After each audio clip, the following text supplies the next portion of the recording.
Congressman Tim Burchett, Republican from Tennessee. Representative, it's always good to see you. Thanks for joining us. This man looks like I'm in a waiting room in a prison, but I'm actually at a little diner just down from my house. Thank you for clarifying. I wasn't going to make any assumptions, but the painted cinder block is kind of given that vibe. Let's talk about this explosive meeting. What is your reaction to this reported clash between Elon Musk and members of Trump's cabinet, specifically Rubio, but it doesn't even stop there? Well, I doubt that it was much of a clash, but the reality is that's going to happen.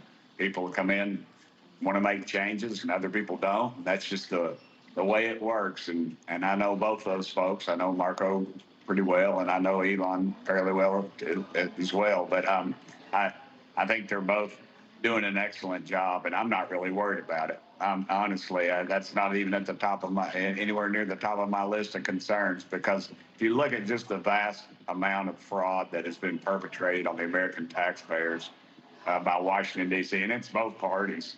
Let's just be honest. Washington, as we say in East Tennessee, is crooked as a dog's leg, ma'am. And we're seeing Trump now promising this in this next round, it's going to be a scalpel rather than a hatchet. You know, we're seeing 80,000 jobs potentially slashed from the VA, thousands of veterans slashed already from multiple departments. Are you concerned about the number of American veterans who have lost their jobs in all of this? I'm concerned about anybody losing their job, ma'am, but we're $36 trillion in debt, and we cannot afford to go down this road. We're borrowing money to send overseas, and every dollar we sent to Ukraine has been borrowed. So we just can't go to the well anymore. And these folks are offered buyouts, and if they were eligible to take them, I would have suggested they take them. We did that when I was mayor of Knox County, and it was an incredible savings for the taxpayer, and it was very profitable for the people who took the buyout. So I'm sorry people are losing their jobs, but we've got to get past that. And I would dare say that they will. It's not like they were fired from their jobs like normal. So I dare say they would be very easy to find other employment outside of the federal government. Do you agree that more of a scalpel approach needs to happen going forward, or do you believe that the deficit is such, and we need the money, and a hatchet approach is the way to go?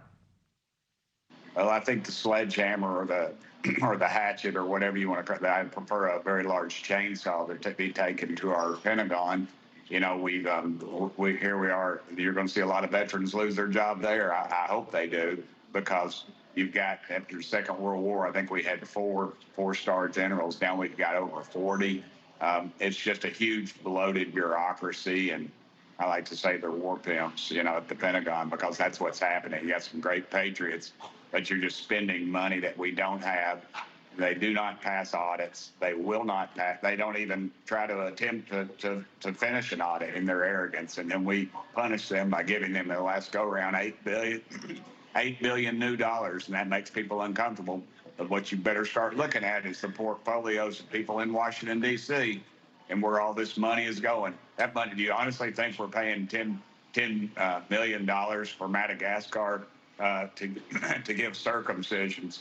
I mean, those are the kind of things that your tax dollars are going for, and they're probably not getting there, as you're seeing in some of these other reports, that money is being scraped right off the top, and it's people in Washington that are getting fat off of it. It needs to stop. I know you recently met with Musk about Doge's work so far in Trump's second term. How did that meeting go? It was great. He was very personable, engaged, and he engaged. He's funny. He laughed at my jokes, gave me a fist bump. We had a very good conversation, and he was concerned, as I was, about these savings that we're making going right to the Pentagon. As we've seen in the past, any money that goes anywhere goes right there. Yeah, Congressman, it sounds like you would be totally fine with the Pentagon getting gutted at this point. Am I reading that right? Yes, ma'am. And we can't spend more money to make them, more efficient or make them more cost effective. That just doesn't, the math doesn't work, ma'am.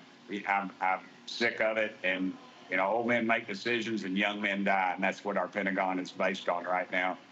And I'm afraid the foxes are running the hen house, and too many members of Congress. And you can go on I forget the name of the site. It's called The Whales or something on X or Twitter or whatever you want to call it. And you can look top 100 members of Congress and how well they performed in their stock portfolios. And as I always tell people, my $13,000 mutual fund is being handled by my buddy Tommy Seiler, and it's doing okay. But I don't own individual stocks, so you better start looking. And I'll tell you, if we do start cutting at the Pentagon, start looking at those portfolios and seeing where they're divesting from. And I think that'd be an interesting news article for y'all, because it's all public record. All right, Congressman Tim Burchett, appreciate the time. Enjoy the diner. Yes, ma'am. Well, I'm already finished, so thank you. I ate my fudge cake, and my wife's out in the car because she's cold. Thanks for watching. Go to joinnn.com to find News Nation on your screen. And don't forget to click the red subscribe button below to get more of News Nation's fact-driven, unbiased coverage.